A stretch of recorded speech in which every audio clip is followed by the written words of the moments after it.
tutti, solo una cosa di servizio, mi metto di là perché questo schermo è vuoto, perché non si riesce, ma io preferisco stare in piedi. Allora, buongiorno a tutti e a tutte, e è molto un grande piacere per me essere qui a San Daniele.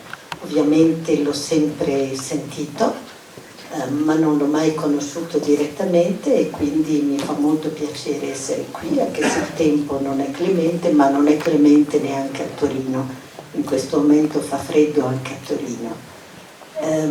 Devo dire che ho sentito un po', senza capire molto, dell'intervento di chi mi ha preceduta, e ho invidiato, come dire, la passione che lui ci ha messo.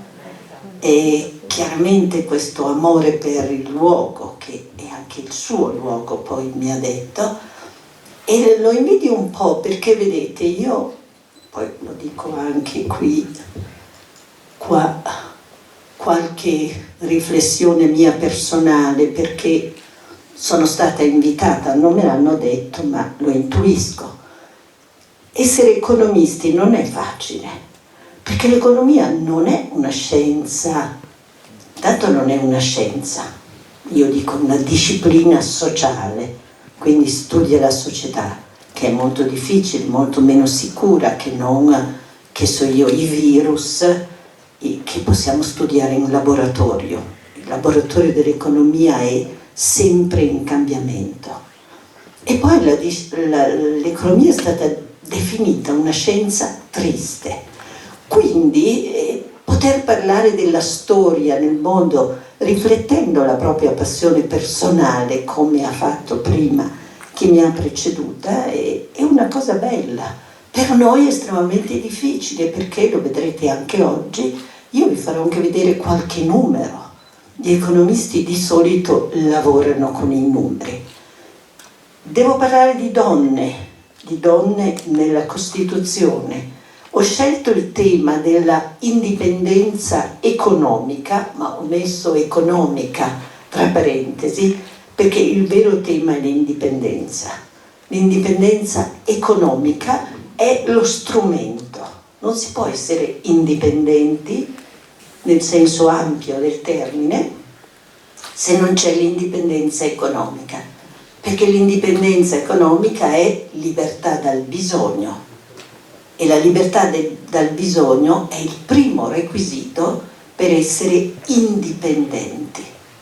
Quindi ho scelto questo tema perché ci ho molto riflettuto in questi anni, perché è vero, io ero ministro del lavoro, ma anche delle politiche paritarie, quindi anche delle pari opportunità. E ho lavorato quindi nell'ambito delle pari opportunità, e penso che per noi veramente quello che manca nel nostro paese, dove è vero sono stati fatti molti progressi, per carità, non possiamo dimenticarlo. Ieri sera ero qui ad assistere allo spettacolo delle Mondine, anche quello molto commovente, però se veramente quello che manca nel nostro paese è questa idea che l'indipendenza delle donne sia un valore sociale, un valore condiviso, un valore, non solo una rivendicazione delle donne, che è giusto che ci sia, ma deve essere qualcosa in cui la società tutta si riconosce e ci crede e lavora per ottenerla. E io credo che sotto questo profilo, che è un profilo molto culturale, che ha molto a che fare con, se vogliamo, l'istruzione e più in generale la cultura, io credo che la nostra società sia ancora fortemente carente, perché sul piano delle leggi ci siamo, le leggi ci sono, quasi tutte le ministre del lavoro hanno detto: ecco, approviamo questa norma e le cose cambieranno. Le norme sono approvate, in particolare contro la violenza sulle donne, che è molto legata al tema della dipendenza. Contro la violenza sulle donne si sono fatte molte norme, però voi sapete che questo è un fenomeno ancora troppo diffuso, inaccettabilmente vasto ancora. quindi c'è ancora molta strada da fare. Ho scelto come inizio questa citazione di questa sociologa, giornalista, attivista americana che dice: fino a quando le donne non impareranno a volere l'indipendenza economica e non riusciranno a ottenerla senza rinunciare alle gioie dell'amore e della maternità, credo che il femminismo non abbia radici, non attecchisce. E io credo che stia davvero in questa combinazione concepita e intesa come valore da parte di tutti, uomini e donne, che sia veramente la difficoltà. Perché alla fine la donna deve spesso scegliere, e questa scelta è una sorta di ricatto in molti casi, o è difficilissima sul piano personale e emotivo. Ecco, noi dobbiamo costruire una società in cui la scelta non è necessaria, in cui le cose si possono combinare, come sono state sempre combinate per gli uomini. Vi dicevo che io sono un economista, che l'economista è stata definita scienza triste, che ho fatto il ministro. Ci tengo a dirvi che sul piano delle pari opportunità ho fatto una cosa, alcune diciamo. L'altro giorno sono usciti i dati sui congedi parentali, perché congedo forte è quello di maternità. Da noi le donne la maternità è tutelata, giustamente, ma non c'era il congedo di paternità. E sapete, quando io ho fatto il ministro di un governo tecnico, quello che noi non avevamo erano le risorse finanziarie. A noi dicevano sempre, a me in particolare, ridurre la spesa, non si poteva aumentare. Però io ho voluto, come segno, come segnale, come accendere un faro, ho voluto introdurre 2 giorni, perché mi ricordo che ogni giorno costava qualcosa come 24 milioni. E non è che io li potessi, quindi ne metti 2 sono 48. Quindi io ho introdotto 3 giorni di paternità, 2 obbligatori, per dire è un segnale che dovete dare, e poi quando il bilancio pubblico sarà un po' meno costretto si potrà andare avanti. E il terzo giorno l'ho introdotto dicendo: si sceglie tra uomo e donna, sceglie, è una libera scelta, quindi è possibile avere 3 giorni, era allora. Questo è stato il primo passo, poi c'è stato l'allungamento, oggi siamo, mi pare, a 12 giorni, qualcuno lo sa più di me, ma insomma questa è la misura. Ecco, è importante perché la nascita di un figlio non riguarda solo la mamma, riguarda una genitorialità condivisa che deve avere anche un segnale nella considerazione sociale. Questa è stata una delle cose che ho fatto.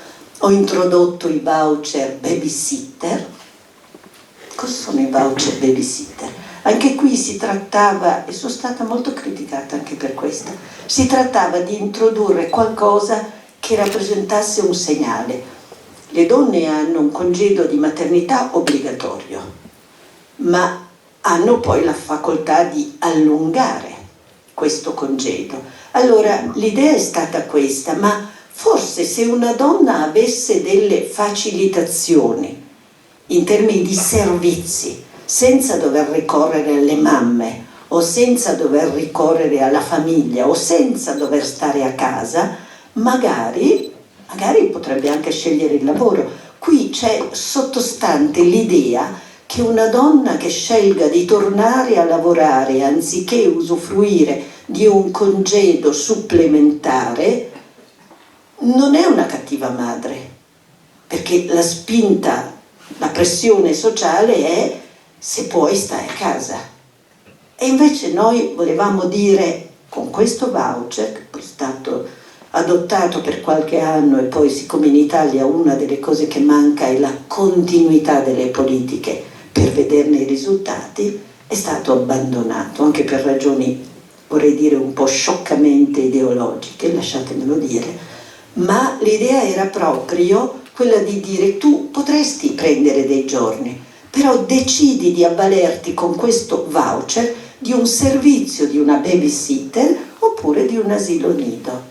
Non c'è niente di male in questo, perché il lavoro, la donna che sceglie di lavorare anche quando il bambino è piccolo, non è una cattiva madre. Queste sono alcune cosette, poi vi cito solo la terza che secondo me è importante, ed è che io ho firmato, non sto adesso a raccontarvi le mie esperienze, ma vi posso dire con parecchie difficoltà, ho firmato a Strasburgo un documento che è il Trattato di Istanbul, cosa che poi il governo turco ha ripudiato, Trattato di Istanbul contro la violenza sulle donne e la violenza in famiglia. Voi vi direte, ma perché noi non l'avevamo ancora firmato? Perché lì si parlava, c'era un linguaggio che ad alcuni non piaceva, perché si faceva molto riferimento alla gender theory, alla teoria gender, quindi al genere, e non c'era scritto sempre uomo, donna, papà, mamma, in maniera molto nella nostra tradizione, era un po' più ampio, un po' più neutro, e quindi c'erano molte obiezioni. Però in queste regole, per esempio, c'è il fatto che obbligare una bambina, o poco più che bambina, a sposare un uomo è vietato dalla legge. Guardate un po', cosa che per molti paesi oggi non è così ancora. Quindi in questo trattato, che non riguarda solo noi oggi, che abbiamo conquistato molte libertà, molti diritti, ma riguarda un trattato internazionale che ciascun paese poi doveva tradurre all'interno del proprio ordinamento giuridico, ciò che noi abbiamo fatto, perché io l'ho firmato, il governo l'ha approvato, il Parlamento poi l'ha approvato ed è stato inserito nel nostro ordinamento giuridico, ed è ampio, ed è sono le regole di cui vi parlavo prima. Anche questo credo che sia importante, ma anche lì, ed è una cosa di cui io mi sono molto stupita, fino alla sera prima, quando il mio aereo per Strasburgo era già stato fissato, io ho avuto delle resistenze, perché c'era qualcuno che non voleva questa firma e pensava che fossero fisime delle donne. Allora, noi parliamo ecco qua, parliamo di indipendenza economica delle donne. Non c'è nella Costituzione questo termine, io l'ho cercato, non c'è. Ieri avete sentito probabilmente la presentazione del libro della De Caro, un libro molto bello sulle madri costituenti. Avete sentito delle loro lotte, di quanto hanno effettivamente anche lì superato ostacoli per introdurre soprattutto l'articolo 3. L'articolo 3 che per me ha sempre avuto un elemento lievemente, come dire, che mi fa pensare, perché se voi lo leggete dice tutti i cittadini hanno pari dignità sociale e sono uguali davanti alla legge senza distinzione di sesso, di razza, di lingua, di religione, di opinioni politiche, di condizioni personali e sociali, importantissimo. È compito della Repubblica rimuovere gli ostacoli di ordine economico allo sviluppo della persona umana e l'effettiva partecipazione di tutti i lavoratori all'organizzazione politica, economica e sociale del Paese. Qui non è ripetuto di tutti i cittadini, qui è detto di tutti i lavoratori. E io non so se questo sia stato voluto o se... no, non sono, vi ho detto prima, sono un economista, non sono una giurista, meno che mai una costituzionalista, e però questa dizione è perché lì c'è qualcosa che dice persona umana e l'effettiva partecipazione di tutti i lavoratori all'organizzazione politica, economica e sociale del Paese. Lascio alla vostra riflessione perché questo è poi il fondamento di tutti i nostri diritti personali. E mi piacerebbe un giorno, poi sapete c'è l'articolo 29 all'interno della famiglia, articolo 37 per il lavoro delle donne, 51 la possibilità di accedere agli uffici pubblici, alle carriere elettive in condizioni di uguaglianza. Ma non ci siamo ancora arrivati, non ci siamo ancora arrivati sotto il profilo diciamo ampio. Nessuno di questi articoli può dirsi pienamente realizzato, però quello che, ecco qui mi fa piacere citare questa che era una delle donne, la Mattei, la più giovane, che era delle donne nella scrittura della Costituzione, le madri costituenti.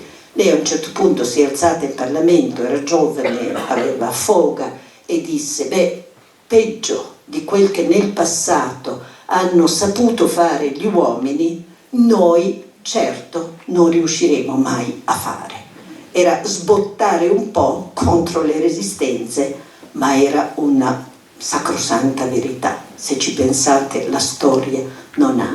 E neanche le cose di oggi, veramente, perché io parlo di parità di opportunità, di indipendenza economica, però noi non possiamo dimenticare in questo momento, per esempio, il fatto che dall'Ucraina scappano le donne con i bambini, che in Afghanistan in questo momento la nostra attenzione è tutta concentrata sull'Ucraina, ma che in Afghanistan le ragazze sono state di nuovo private dei loro diritti, con il silenzio di gran parte della comunità internazionale, che dall'Africa scappano le madri con dei bambini piccoli e in questo momento si sentono anche, come dire, profughi di serie B, perché noi abbiamo i profughi più vicini, quelli di serie A, che sono in gran parte donne. Ecco, noi dobbiamo mantenere lo sguardo alto possibilmente, ma anche ampio, perché è vero, l'Europa per molti aspetti, pur con tutte le sue limitatezze, è un faro, l'Europa è un faro. Però noi abbiamo tanta strada da fare ancora nella nostra Europa, anche perché dobbiamo rappresentare qualcosa nel mondo, un modello che è liberale e democratico al tempo stesso, dove essere donne o essere uomini nella partecipazione civile, economica e sociale non fa differenza. La nostra strada è importante anche perché c'è il fatto di poter dare esempio nel mondo, e questo è qualcosa che ci induce a come dire, continuare sulla nostra strada. Dicevo, l'indipendenza economica, attenzione, l'indipendenza economica non è una strada facile, non la si ottiene facilmente. E quello che noi dovremmo, su cui dobbiamo insistere e che dobbiamo sottolineare è la parità di opportunità. E questo ve lo dico perché poi vi dirò dopo anche qualcosa, che nelle società patriarcali o nelle società sottilmente discriminatorie come anche le nostre occidentali vale una regola tacita per cui le parità non sono ugualmente distribuite, no? Le opportunità sono date ad alcuni per situazione di potere, di ceto, di genere, e invece schiacciate ad altri. Questo non c'è. Ma che cosa succede poi? Che magari, bontà loro, di chi gestisce il potere, allora rientra una politica di tipo paternalista. Non hai avuto le stesse opportunità, però io ti compenso in qualche modo. Guardate che questa lo dirò dopo alla fine, perché è particolarmente importante su un tema che mi ha riguardato da vicino, cioè sulle pensioni, dove io ho sempre visto che alle donne sul piano del lavoro si negano opportunità. E poi, quando è la pensione, si dice già, ma tu allora puoi andare in pensione prima perché non hai avuto prima le stesse possibilità di un uomo. Questa è una politica di paternalismo che finisce per essere una trappola. Quindi vogliamo l'indipendenza economica? Non è una concessione, è una conquista, ma la conquista deve cominciare da subito, deve essere accompagnata da impegno. Da subito per me vuol dire dalla primissima infanzia, dove c'è comunque una differenza che non è tanto di genere. Lì è vero, le bambine si comincia subito a parlare in un modo che è diverso da quello che si usa con i maschi, ma la differenza forte lì è la famiglia. Se c'è una famiglia solida alle spalle, i bambini crescono ampliando le loro opportunità. Se non c'è, se c'è una famiglia fragile, povera, una famiglia che non è veramente una famiglia, i bambini nascono già con degli svantaggi, che siano maschi o femmine, e degli svantaggi che si portano dietro tutta la vita. Allora lì ci vuole la politica che offre servizi di cura per la primissima infanzia che vadano soprattutto ad aiutare quelle famiglie dove i bambini non hanno le stesse opportunità. L'abbiamo visto, anche qui vado veloce, ma l'abbiamo visto con la DAD.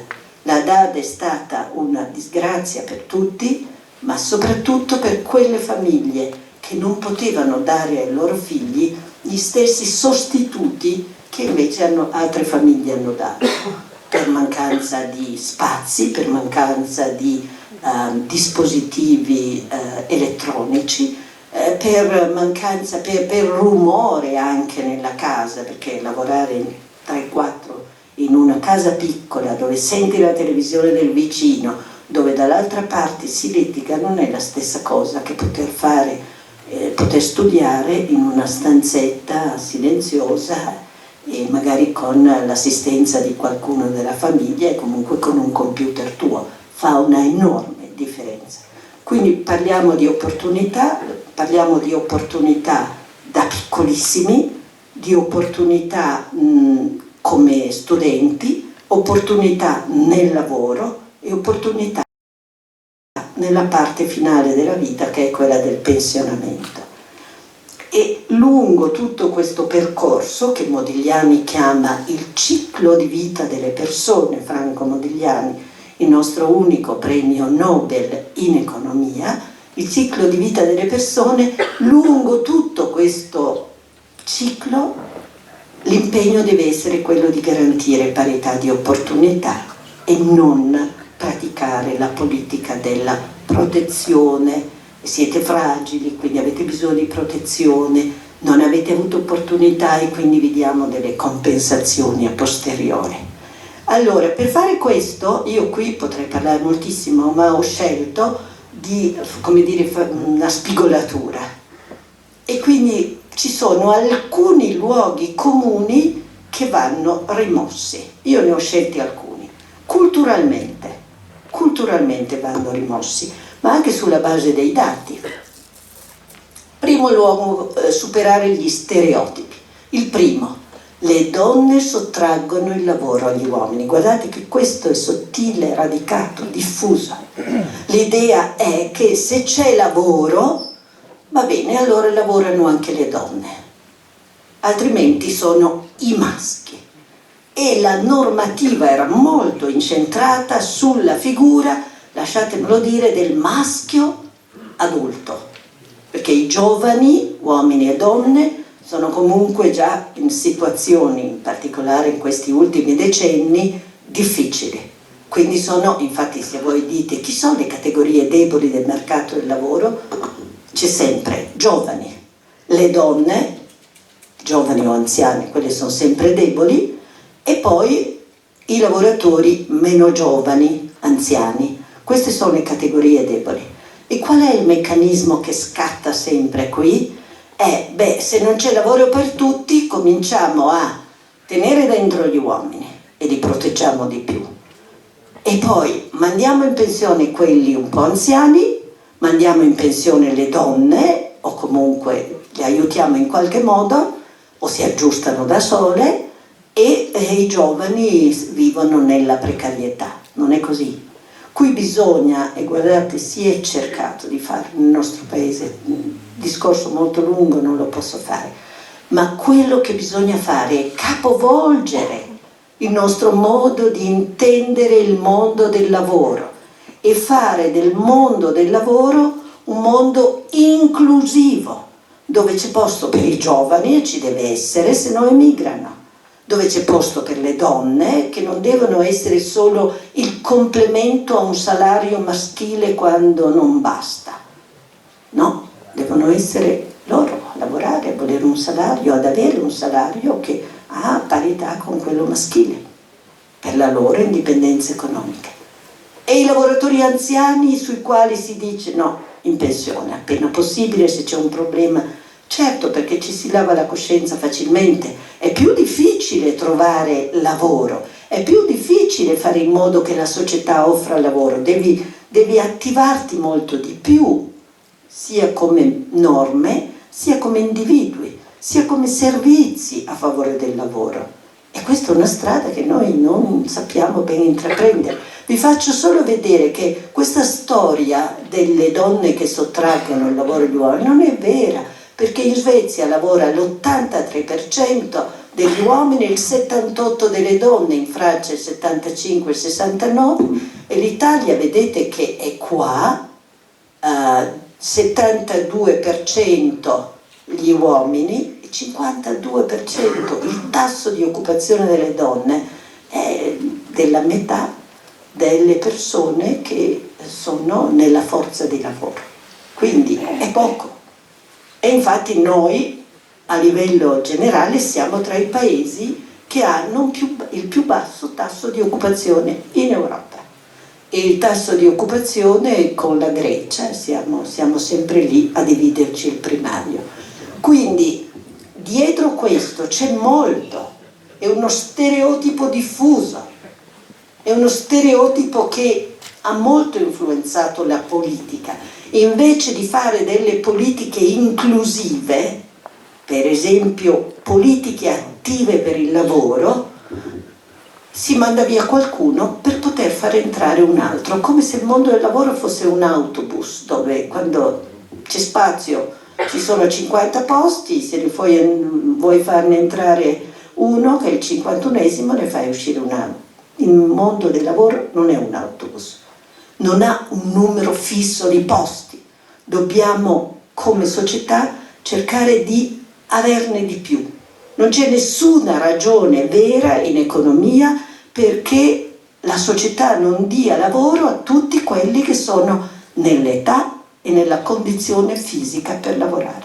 Questo è il principio, si chiama piena occupazione e in molti paesi c'è. Il secondo, qui vado anche veloce, secondo stereotipo, le donne sono meno preparate, bugia grandissima, oggi le donne hanno più istruzione degli uomini e quindi non sono meno preparate, visto che la preparazione dipende dalla scuola, dall'istruzione. Noi oggi in Italia abbiamo un numero di laureate che è più alto di quello la percentuale più alta di quella che c'è tra i ragazzi, tra i maschi. E vediamo che allora noi abbiamo un numero di laureati inferiore a quello di altri paesi, ma da noi le ragazze hanno un tasso di scolarità superiore a quello e di laurea superiore a quello degli uomini. Quindi anche questo, quando lo sentite dire, controbattetelo, perché non è vero, è un luogo comune che non è vero. C'è però un punto debole qui, un punto debole che mi sta molto a cuore perché io credo molto in questo tema, ci ho anche molto lavorato in questi anni. Si parla di educazione finanziaria di base.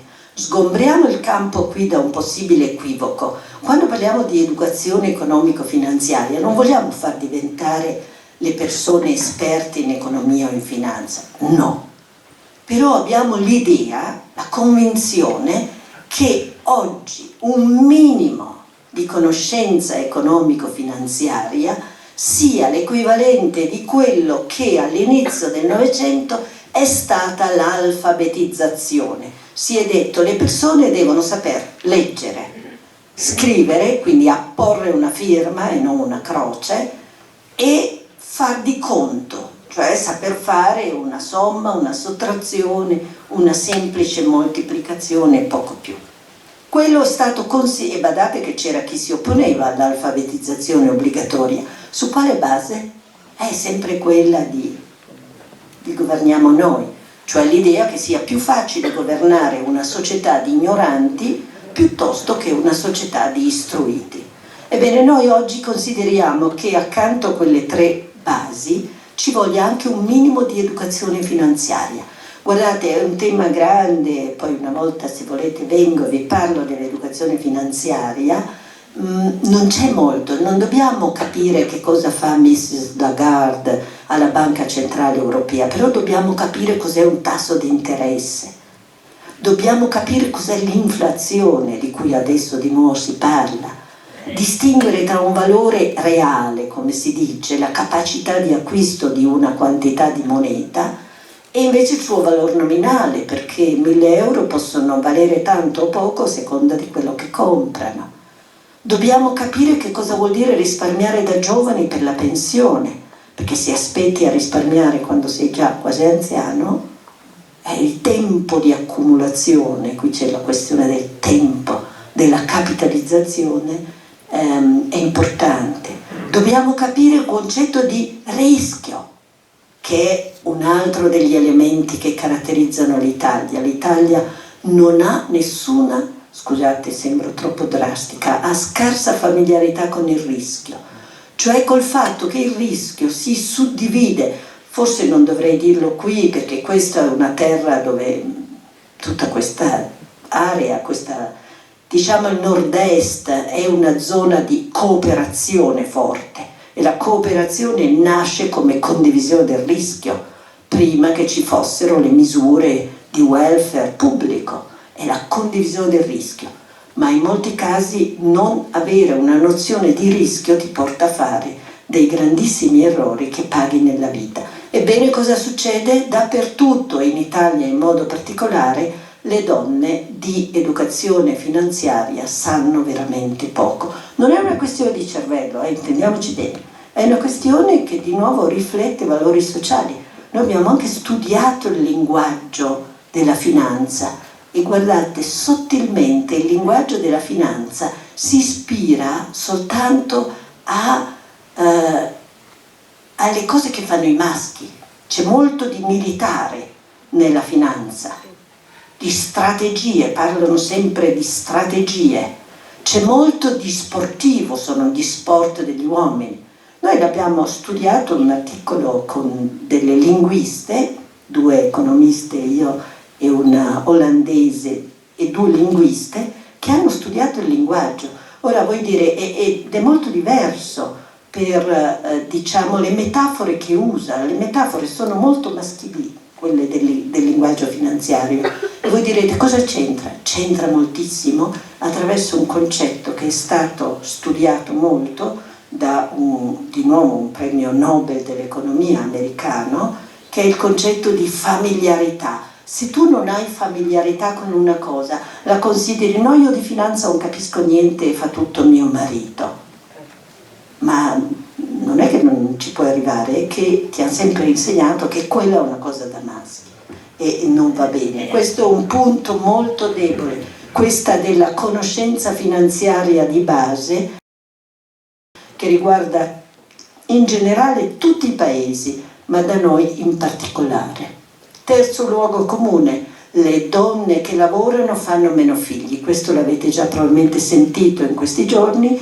Noi siamo il paese di nuovo, con gli altri paesi mediterranei che hanno il più basso tasso di fecondità, cioè il numero di donne, il numero di bambini per donna, e in realtà siamo anche i paesi che hanno il più basso tasso di occupazione femminile. Quindi non è vero che quando una donna lavora non fa figli. Piuttosto è vero il contrario in Italia, e anche questo è molto importante per la politica, è vero che quando una donna ha un figlio la probabilità di lasciare il lavoro è molto alta. Quando ha il secondo, cosa che oggi succede succede raramente, è quasi certo che le donne lasciano il lavoro. E questo è un problema di servizi che non sono sufficienti perché le donne possano, come diceva la nostra prima citazione della Eastman, conciliare. La conciliazione è particolarmente dura. Quarto luogo comune: le donne che lavorano sono meno soddisfatte degli uomini del loro lavoro, e anche qui si vede che non è vero. Questa è una misurazione statistica che l'Europa fa e che ci dice che la soddisfazione è uguale. Voi direte cosa importa? Importa perché qualche volta c'è poverina, no, è al lavoro, il lavoro in molti casi è usura, è fatica, è la difficile conciliazione, però anche le donne possono trarre soddisfazione dal lavoro, soprattutto quando il lavoro diventa non quella fatica di cui abbiamo sentito parlare ieri sera dalle mondine, ma diventa magari anche espressione delle proprie capacità. Ho visto ieri qui una bellissima mostra di ricami, e tutte queste donne che hanno riscoperto o hanno sempre praticato il ricamo. Se non l'avete vista andatela a vedere, che è molto bella, è qui vicino, e fanno delle cose stupende, cioè sono manifestazioni artistiche, ma lo fanno per lavoro. E quindi anche questo non è che gli uomini vanno e si sentono realizzati quando lavorano e le donne no.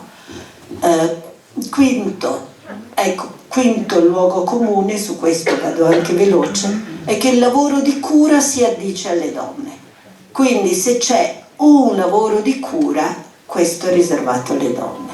Ed è chiaro che quando c'è in famiglia qualcuno che non può badare a sé e non ci sono i servizi, mi hanno spiegato che questa è sì, che non c'è niente da preoccuparsi, ma è perché meno male che me l'hanno detto, perché sennò io avrei detto che qui. Quindi sappiamo che suonano le sirene a mezzogiorno ogni giorno qui a San Daniele. Lavoro di cura può essere fatto dagli uomini e dalle donne, non è un lavoro che rende l'uomo effeminato, proprio per niente, e non è un lavoro, perché anche qualche volta c'è anche molta fatica fisica nel lavoro di cura, e quindi questo luogo comune. Di nuovo vediamo che qui l'Italia è tra i paesi dove il divario tra la quantità di tempo destinata dagli uomini alla cura è molto inferiore a quello delle donne, quindi anche qui è un'altra delle cose che dobbiamo considerare culturalmente, criticamente, smontare degli stereotipi per cui il maschio. Me lo diceva una giornalista che mi ha intervistata la scorsa settimana a proposito del congedo di paternità, perché pochissimi uomini ancora prendono il congedo di paternità volontario, perché si sentono guardati male, perché sembrano uomini che non sono competitivi, quindi non danno sufficiente importanza al loro lavoro. Scegli di stare a casa 2 o 3 giorni, ma allora vuol dire che sei meno produttivo. Sono tutte storie, sono tutti luoghi comuni basati sostanzialmente sul mantenimento dello status quo, che fa molto comodo a tante persone. Queste ve le risparmio, salvo questa che vi faccio vedere, perché vi ho detto.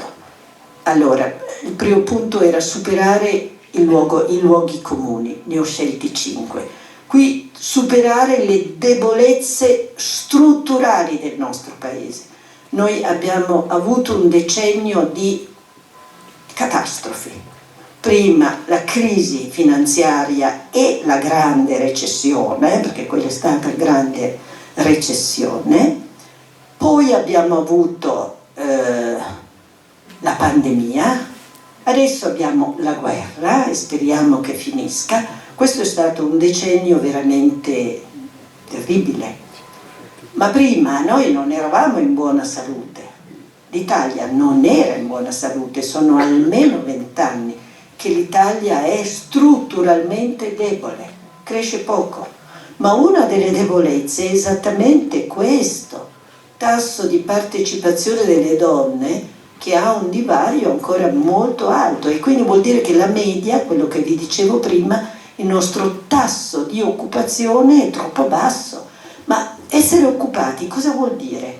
Vuol dire, a parte le questioni di soddisfazione personale, di reddito che si porta in famiglia, di indipendenza economica che si acquista, c'è anche una questione aggregata, che tu contribuisci alla produzione del reddito per il paese.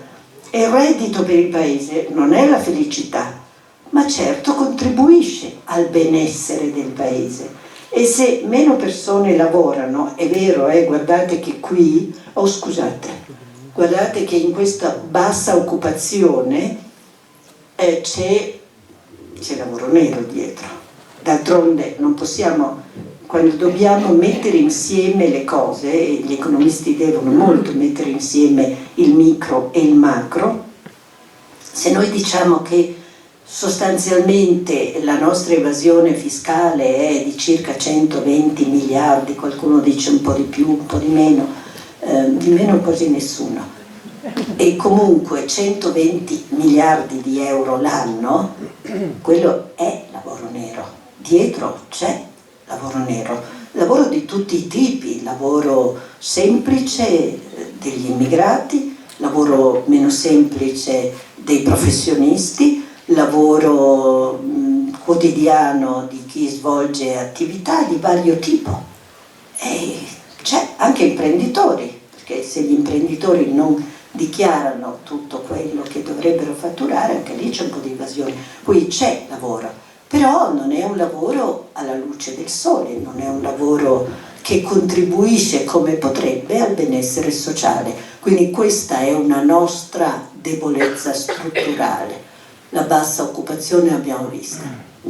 Ieri qualcuno vi ha parlato, sì, mi ricordo, del gender pay gap. Allora qui questa è una statistica sulla quale noi non siamo così mal messi comparativamente in Europa, perché siamo tra i paesi abbastanza virtuosi. Sono state fatte molte leggi, ci sono anche abbastanza controlli, e quindi il nostro pay gap, il divario tra il reddito da lavoro di un uomo e il reddito da lavoro di una donna per la stessa occupazione è più basso di quello di altri paesi. Io avevo lavorato da ministro del lavoro con Ursula von der Leyen e vi posso dire che per esempio noi allora si lavorava sulle quote in Europa, cioè si è lavorato su una raccomandazione europea in termini di quote, e vi devo dire che un giorno lei mi ha telefonato e mi ha detto: io non posso andare avanti, Elsa, perché Angela Merkel non vuole. E non vuole perché il suo elettorato, in particolare tutta la Baviera, era contraria all'idea delle quote. Poi loro hanno altri sistemi di partecipazione, ma questo è successo. Poi in molti paesi le quote ci sono, noi ne abbiamo avuto bisogno, hanno aiutato molto, ma naturalmente c'è ancora molto da fare. Sul piano della retribuzione il divario è stato abbastanza colmato. Naturalmente più si va su e più invece il gap si presenta, perché lì intanto è molto più difficile arrivarci, e poi perché lì ci sono molte cose che sono fringe benefits, cioè i benefits che forse le donne hanno meno. Ecco, adesso arrivo a questo, che è l'altra questione su cui noi dovremmo molto riflettere. Io vi ho parlato del ciclo di vita, vi ho detto che noi dovremmo abituarci a vedere le persone nel loro ciclo di vita, aiutare i giovani a prepararsi per il ciclo di vita, non solo per le cose quotidiane, aiutare chi lavora anche a riaggiornare le competenze. Oggi che la tecnologia cambia molto rapidamente, non puoi pensare di finire gli studi, entrare nel lavoro e continuare con quelle competenze tutta la vita, no. Oggi noi parliamo di aggiornamento permanente delle nostre competenze, delle nostre conoscenze, quindi anche questo richiede una riorganizzazione delle relazioni industriali che preveda per esempio nei contratti di lavoro che ci sia una periodica formazione del personale a tutti i livelli, non soltanto a quelli elevati. Non è facile, ma bisogna farlo. Ma quello che arriva nell'età anziana è il riflesso di tutto quello che è successo prima. E quindi è su questo che noi dobbiamo dire. Allora noi guardiamo al pension gap, il gap pensionistico. È vero, le donne hanno pensioni più basse in tutti i paesi. Sostanzialmente i paesi, l'ultimo è l'Estonia mi pare, è l'Estonia che sostanzialmente non ha nessun divario, ma nei paesi dell'est le donne hanno sempre lavorato, anche nel periodo dell'Unione Sovietica, e più degli uomini. Quindi non era un problema di lavoro per le donne. La nomenclatura era tutta maschile, vediamoci bene, però l'economia senza il lavoro delle donne sarebbe stata molto più povera di quanto in realtà già non fosse. Il punto è che se non c'è una buona vita di lavoro, se non c'è una buona retribuzione, è difficile avere una buona pensione. Non sono le promesse politiche che ci danno una buona pensione. Io questo lo dico perché vedo i giovani e parlo con moltissimi giovani e loro anche mi dicono: ma noi ce l'avremo mai una pensione? E io gli dico: beh, dipende dalla vostra vita di lavoro, perché se voi avrete una vita di lavoro buona e anche sufficientemente lunga e ben retribuita, la pensione ce l'avrete, la formula ve la garantisce la pensione. Ma il fatto è che se invece avete una vita di lavoro sfortunata, l'unica pensione che potete avere è quella che vi viene dal welfare, cioè dalla redistribuzione collettiva. Ma noi non possiamo pensare di avere una generazione di persone che sono povere tutta la vita perché noi come società non siamo in grado di dare a loro del lavoro e poi dire: no, però gli daremo una buona pensione e gliela promettiamo adesso 40 anni prima. Vi sembra credibile questo? Io trovo che l'impegno dei politici dovrebbe essere massimamente quello per dare ai giovani occasioni, ai giovani maschi e alle giovani donne, occasione di lavoro buono. È questo l'impegno che ci vuole. Se il lavoro è buono, la pensione seguirà. Perché, come ci ha proprio insegnato Modigliani, la pensione è il riflesso del risparmio accumulato nella vita di lavoro sotto forma di contributi pagati allo Stato. Ma se la tua vita è sempre povera, e allora sarà compito dello Stato darti un, chiamiamolo sussidio, però le pensioni di un'intera generazione non possono essere basate sui sussidi, perché altrimenti vuol dire il fallimento della società, il fallimento dell'inclusione. E questo non lo possiamo accettare, questo né per le ragazze né per i maschi, che oggi sono molto più paritetici ma molto più precari in generale. E allora, adesso ho finito, mi dite se io vado bene coi tempi? Sì? Mi prendo gli ultimi 3 o 4 minuti per chiudere e poi se avete qualche domanda va bene, io sono qua per rispondere. Allora, che cosa vi ho detto? Che abbiamo un problema che certamente, se guardiamo altre società, è comunque un problema che ha fatto molti progressi nella soluzione in questi decenni passati. Non possiamo accontentarci, perché ci sono molti ostacoli ancora che si frappongono a una piena indipendenza delle donne rispetto agli uomini. anche nella nostra società europea, liberal-democratica e italiana, mediterranea in particolare. Quindi c'è ancora molto lavoro da fare. Vi ho detto che molto di questo lavoro sta nello smontare degli stereotipi, dei quali i politici spesso sono le prime vittime, perché dicono le cose senza qualche volta conoscerle, le ripetono, le fanno diventare una verità sui social e questo danneggia la qualità della politica. Allora dobbiamo smontare molti luoghi comuni, dobbiamo puntare su due elementi in particolare, due, a tutte le età, ma a tutte le età si fa per dire, ma soprattutto alle età giovani. Uno è istruzione e formazione. Quello noi l'abbiamo purtroppo un po' sacrificato, non negli anni della DAD che sono stati una tragedia, ma già da prima.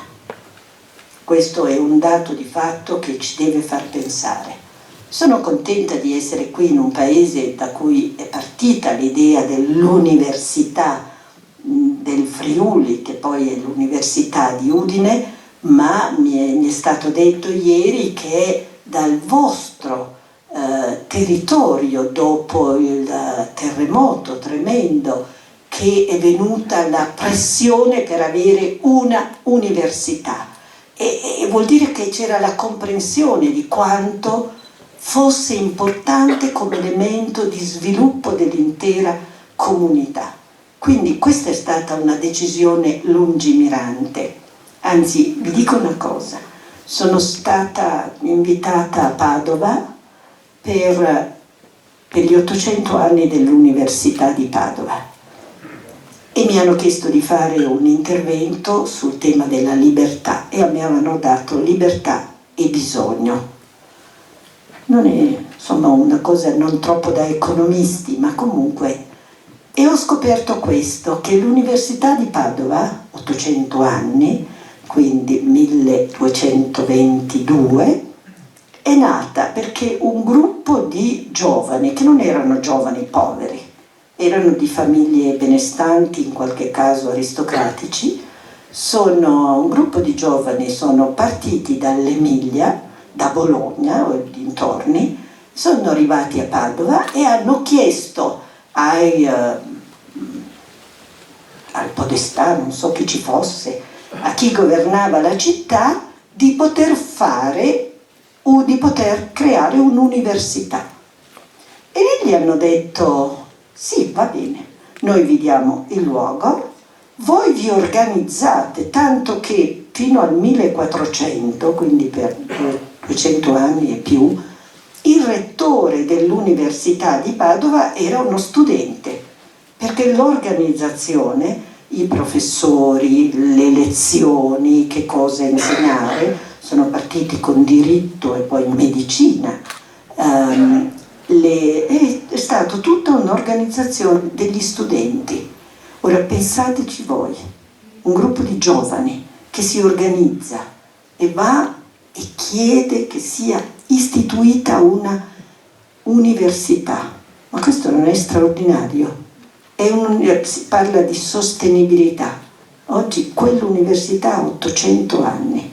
Erano giovani straordinari quelli che chiedevano non un torneo per, non so, fare una gara a cavallo o cose del genere. No, hanno chiesto una università, l'hanno costruita, fatta, non pagavano le tasse, però si organizzavano loro, poi avevano qualcuno che dava finanziamenti, strutture, lezioni, e però era una costruzione per il futuro, per l'avvenire. Noi dobbiamo recuperare un po' di questo, l'amore per lo studio, l'amore per l'istruzione anche premiata poi nel mondo del lavoro. E questo è il primo elemento. Il secondo è: noi dobbiamo insistere di più sul lavoro. Adesso voi direte: io faccio molta attenzione alle parole, anche perché se ne sbaglio una non mi viene perdonata, ma voglio dire, è giusto dare aiuto a chi è in difficoltà, è compito di uno Stato civile, democratico, solidale. Non ci piove. Però attenzione, non possiamo trasformare la solidarietà in uno strumento che toglie motivazione alle persone per anche affermarsi nel mondo del lavoro. L'economia è sempre la ricerca di un equilibrio. Quindi bisogna fare attenzione, perché è normale, deve essere normale che le persone, uomini e donne, nella loro vita adulta lavorino. Magari è difficile, magari è faticoso, magari non è continuativo, ma è importante che ci sia. Tenere fuori dall'istruzione e dal lavoro giovani, e qui alludo a un fenomeno che noi abbiamo più di tutti gli altri in Europa, è un dramma sociale. E parlo dei cosiddetti NEET, che sono, ahimè, soprattutto maschi, anche se nel mezzogiorno ci sono molte ragazze. NEET sono quelli che non studiano, non seguono percorsi di formazione professionale e non lavorano.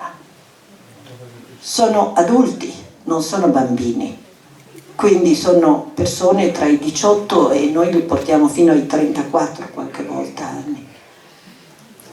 Però questa è una situazione che è un dramma personale e sociale, perché quale indipendenza economica le persone di questo tipo, quelle che stanno fuori così a lungo, possono trovare? E con l'indipendenza economica arriva l'altra indipendenza, e tu hai bisogno di qualcuno che invece ti assista, ti protegga, ti ricatti, e qualche volta usi violenza perché non hai la tua indipendenza. Quindi io vi dicevo queste cose che per me sono fondamentali, cioè noi dobbiamo pensare in termini di istruzione e di lavoro.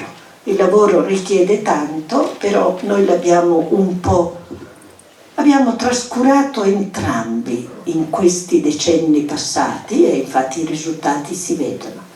Allora, la strada verso l'indipendenza: sfatare gli stereotipi, superare le debolezze persistenti, vigilare sulla parità di opportunità intesa come terreno di gioco livellato, promuovere l'applicazione di meccanismi di selezione e di promozione basati sul merito piuttosto che sulla anzianità o sul potere. Quando è stata approvata la legge sulle quote, Golfo Mosca, io da economista mi sono trovata un po' perplessa, perché gli economisti dicono no, il merito, non puoi dire vai perché sei una quota, ieri è stato anche detto qui, e va bene, però dove la realtà è particolarmente resistente, allora ogni tanto servono le forzature. Questa era una chiara forzatura. E va bene, c'è, ma è una forzatura anche che vale nei confronti degli uomini, perché se a qualcuno venisse in mente, supponiamo le generali, in un impeto di modernità, dicono facciamo un consiglio d'amministrazione tutto al femminile, non si può, perché vale la quota a favore dei maschi. Quindi è la ricerca di un equilibrio in maniera forzata. Quello che vi dicevo è che c'erano stati degli economisti, colleghi miei, che avevano detto oh, ma non abbiamo tutte queste donne con la competenza necessaria a entrare in un consiglio d'amministrazione. Ma vi pare che una domanda simile sia mai stata fatta nei confronti degli uomini? E quanti di loro sapevano molto meno delle donne che sono entrate poi in virtù delle quote? Quindi è la presunzione che l'uomo sia... Io ho fatto parte di consigli d'amministrazione, posso dire che c'era sempre qualche uomo che poteva dormire dall'inizio alla fine, adesso non è più così perché la vigilanza è molto... ma comunque non partecipava. Ok. Nessuno, cioè c'è il presupposto che se tu fai parte di un consiglio d'amministrazione, sei un uomo, sei competente. Se sei una donna, Allora, prima si diceva di chi sarà amica, adesso si dice, beh, quella è in quota. E vi parlo di stereotipi. Quando io ero nel consiglio di amministrazione di una banca importante, prima di fare il ministro, io chiedevo sempre, tutte le volte che c'era una promozione da fare ai livelli alti, dicevo sempre quante donne c'erano nel gruppo di persone che sono state esaminate per questa posizione.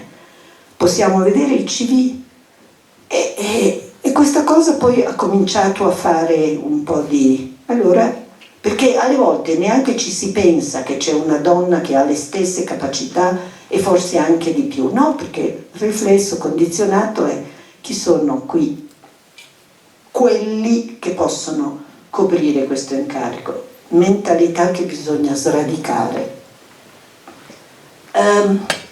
Promuovere la genitorialità anziché la sola maternità, incoraggiare le politiche di welfare aziendale e comunitario che sono importanti per quella conciliazione di cui vi parlavo all'inizio tra le gioie dell'amore e della famiglia e quelle anche del lavoro e l'indipendenza. E poi incoraggiare programmi di educazione finanziaria al femminile. Questo è molto importante, parlare con le altre donne. Ricordatevi questo, che molte donne oggi sentono di avere come unica possibilità di lavoro, in un periodo di difficoltà economica, il lavoro autonomo, ma hanno maggiore difficoltà a ottenere prestiti dalle banche sicuramente, e perché se vogliono intraprendere un'attività è perché non hanno un lavoro, normalmente non hanno un lavoro a tempo indeterminato come dipendenti, che sarebbe una garanzia.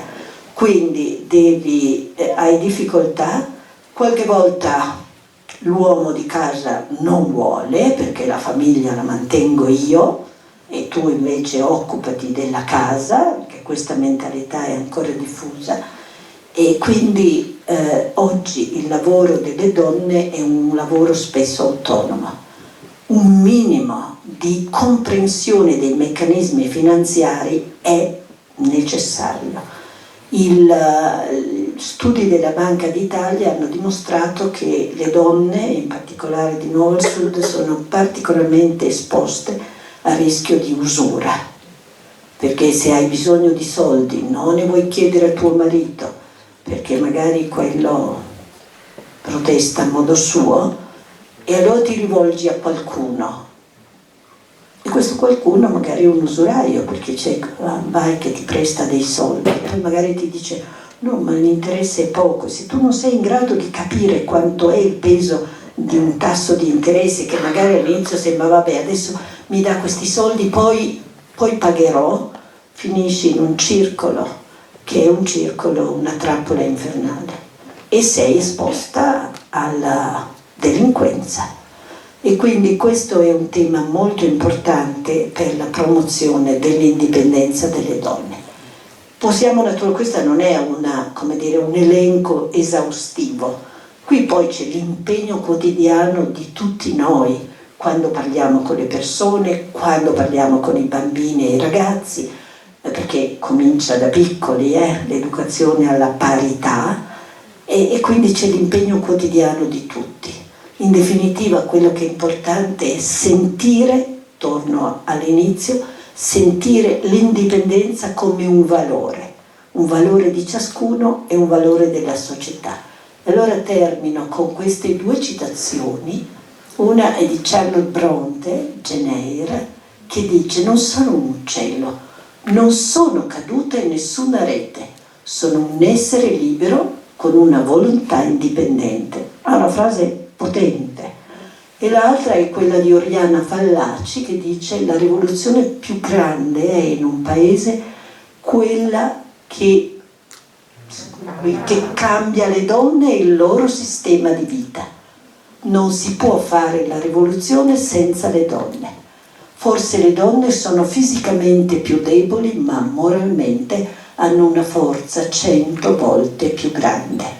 E anche questo è potente, e se andate nella storia vedete che le rivoluzioni dei maschi, che non coinvolgono le donne di solito non portano a un benessere sociale.